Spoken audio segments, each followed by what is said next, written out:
Deal academics. तो आज की इस वीडियो में डिस्कस करने वाले हैं आपका एनसीईआरटी का test solution metals and non metals का आपका पार्ट 3। पार्ट 1 और 2 ऑलरेडी हमारे चैनल पर अपलोड कर दिया गया है। अगर आपको देखना है तो आप को जो लिंक है वो डिस्क्रिप्शन बॉक्स में मिल जाएगा। ठीक है, आज स्टार्ट करने वाले हैं पार्ट 3। पार्ट 3 के अंदर बेसिकली 2 क्वेश्चन हैं, काफ़ी थ्योरेटिकल क्वेश्चन हैं और थोड़े रिएक्शन बेस्ड क्वेश्चन हैं। ठीक है, तो इसमें क्या कह रहा है, फर्स्ट क्वेश्चन कह रहा है कि right the electron dot structure for sodium oxygen and magnesium. ठीक है, तो सोडियम ऑक्सीजन और मैग्नीशियम का हमें इसमें क्या करना है, इलेक्ट्रॉन डॉट स्ट्रक्चर बनाना है।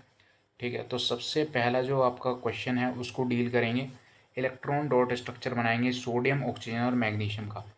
ठीक है, तो मैं आपको बनाना सिखा देता हूँ इलेक्ट्रॉन डॉट स्ट्रक्चर कैसे बनाना है। बस आपको क्या करना है कि फॉर एग्ज़ाम्पल अगर मैं सोडियम की बात करूँ तो सोडियम Na होता है। ठीक है, सोडियम का इलेक्ट्रॉन डॉट स्ट्रक्चर मतलब कि सोडियम के जितने भी इलेक्ट्रॉन्स हैं उसे बस आपको सोडियम एटम के ऊपर क्या करना है, रिप्रेजेंट करना है। ठीक है, अब बात करूँ सोडियम की इलेक्ट्रॉनिक कॉन्फ़िगरेशन की।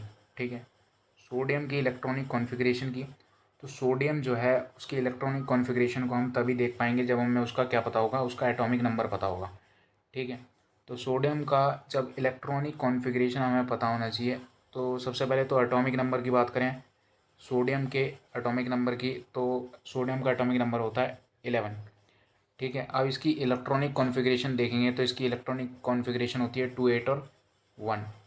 ठीक है, तो इसकी इलेक्ट्रॉनिक कॉन्फ़िगरेशन ये है और इसके आउटर मोस्ट शेल में एक इलेक्ट्रॉन मौजूद है। ठीक है, जो आउटर मोस्ट शेल में जितने इलेक्ट्रॉन मौजूद होते हैं उसे ही हम as a dot structure represent करते हैं। तो एक इलेक्ट्रॉन इसका मौजूद है आउटर मोस्ट शेल या फिर वैलेंस शेल के अंदर, इसलिए हम क्या करेंगे, एक इलेक्ट्रॉन को सोडियम एटम के ऊपर ऐसे रिप्रेजेंट कर देंगे एज अ डॉट। ठीक है, एज अ डॉट हम जो है सोडियम एटम के ऊपर इसको रिप्रेजेंट कर देंगे। तो ये हमारा क्या हो गया, इलेक्ट्रॉन डॉट स्ट्रक्चर हो गया किसका, सोडियम का। ठीक है, ये क्या हो गया, इलेक्ट्रॉन डॉट स्ट्रक्चर हो गया सोडियम का। ऐसे ही बात कर लेते हैं आपके ऑक्सीजन की। ऑक्सीजन के अंदर भी हमें पता है कि ऑक्सीजन का जो एटॉमिक नंबर होता है, ऑक्सीजन का एटॉमिक नंबर होता है आपका 8। ठीक है, ऑक्सीजन का एटॉमिक नंबर 8 होता है। इसकी इलेक्ट्रॉनिक कॉन्फ़िगरेशन की बात करेंगे तो इलेक्ट्रॉनिक कॉन्फ़िगरेशन क्या होती है इसकी, 2 और 6। ठीक है, एटॉमिक नंबर 8 और 2 और 6 इसकी क्या हो गई, इलेक्ट्रॉनिक कॉन्फ़िगरेशन हो गई। आउटर मोस्ट शेल में इसके 6 इलेक्ट्रॉन्स हैं। ठीक है, अब आउटर मोस्ट शेल में 6 इलेक्ट्रॉन्स हैं तो ऑक्सीजन का एटम हम यहाँ रखेंगे और 6 डॉट्स जो है हम बनाएंगे as a dot structure to represent कि ऑक्सीजन के अंदर क्या है, आउटर मोस्ट या फिर वैलेंस शेल में क्या है, 6 इलेक्ट्रॉन्स हैं। तो ये इसका क्या होगा, ये इसका इलेक्ट्रॉन डॉट स्ट्रक्चर हो गया। क्या हो गया, इलेक्ट्रॉन डॉट स्ट्रक्चर ऑक्सीजन का। यहाँ पर हमने एज अ डॉट स्ट्रक्चर क्या करा, इलेक्ट्रॉन्स को रिप्रेजेंट करा है। ठीक है, मेन बात क्या है, आपको इलेक्ट्रॉन्स को रिप्रेजेंट करना है as a dot structure atom के अराउंड। ठीक है, जो वैलेंस शेल में इलेक्ट्रॉन्स हैं। ठीक है, अब बात कर लेते हैं इसके अंदर आपकी मैग्नीशियम की। ठीक है, तो यहाँ पर मैग्नीशियम की बात करेंगे, नेक्स्ट पेज पे चलते हैं मैग्नीशियम के लिए। मैग्नीशियम का हमें क्या बनाना है, इलेक्ट्रॉन डॉट स्ट्रक्चर बनाना है। तो सबसे पहले क्या करेंगे, मैग्नीशियम के अंदर सबसे पहले हमें एटॉमिक नंबर पता होना चाहिए मैग्नीशियम का। तो मैग्नीशियम का जो एटॉमिक नंबर होता है वो आपका होता है 12। ठीक है, मैग्नीशियम का एटॉमिक नंबर 12 होता है। इसकी इलेक्ट्रॉनिक कॉन्फ़िगरेशन के बारे में बात करेंगे तो इसकी इलेक्ट्रॉनिक कॉन्फ़िगरेशन हो जाएगी 2 8 और 2। ठीक है, ये इसकी इलेक्ट्रॉनिक कॉन्फ़िगरेशन है। ठीक है, अब इसके आउटर मोस्ट शेल में 2 इलेक्ट्रॉन्स हैं तो इसलिए हम क्या करेंगे, मैग्नीशियम के ऊपर, एटम के ऊपर क्या करेंगे, 2 डॉट्स बना देंगे। तो इससे क्या हो गया, ये इसका इलेक्ट्रॉन डॉट स्ट्रक्चर बन गया, इलेक्ट्रॉन डॉट स्ट्रक्चर बन गया ये इसका। ठीक है, क्योंकि हमने जो आउटर मोस्ट या फिर वैलेंस शेल में इलेक्ट्रॉन्स थे उसे as a dot structure represent कर दिया। ठीक है, तो हमें पता लग गया कि हमने इलेक्ट्रॉन डॉट स्ट्रक्चर बना लिया सोडियम का, मैग्नीशियम का और आपका ऑक्सीजन का। ठीक है, नेक्स्ट क्वेश्चन पर चलते हैं।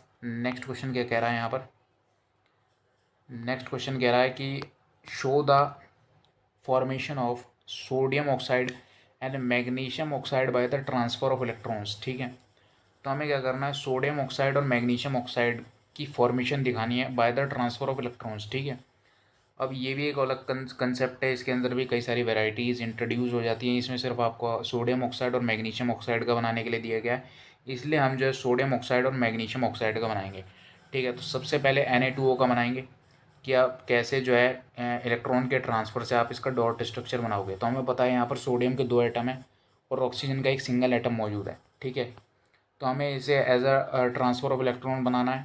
तो हमें सबसे पहले क्या करना है कि सोडियम के जो दो एटम्स हैं, एक सोडियम का एटम यहाँ पर लेंगे और एक सोडियम का एटम यहाँ पर लेंगे, ठीक है, और प्लस का साइन लगाकर इन कॉम्बिनेशन विद ये क्या है, ऑक्सीजन है, ठीक है। अब हमें क्या करना है, जो इसके इलेक्ट्रॉन्स हैं या फिर जो वैलेंस शेल में जो इसके इलेक्ट्रॉन्स है या जो इसका डॉट स्ट्रक्चर बनता है उसको यहाँ पर रिप्रेजेंट करना है इस रिएक्शन के अंदर, ठीक है। जैसे सोडियम का एक इलेक्ट्रॉन यहाँ पर रिप्रेजेंट कर दिया और सोडियम का एक इलेक्ट्रॉन जो है वो ऊपर रिप्रेजेंट कर दिया, ठीक है।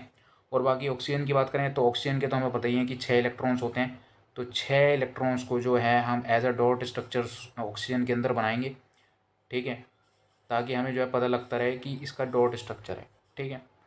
अब ये जो रिएक्शन है, ठीक है, अब हमें पता है कि आपको पता होगा कि किसी भी एटम का क्या करना पड़ता है, अगर जैसे किसी भी एटम का हमें क्या करना पड़ता है, ऑक्टेट कंप्लीट करना पड़ता है, तो एक उसके अंदर आउटर मोस्ट शेल के अंदर मैक्सिमम 8 इलेक्ट्रॉन्स आ सकते हैं उसका ऑक्टेट कंप्लीट करने के लिए। उसके बाद वो क्या बन जाता है, वो इनर्ट गैस बन जाता है, ठीक है।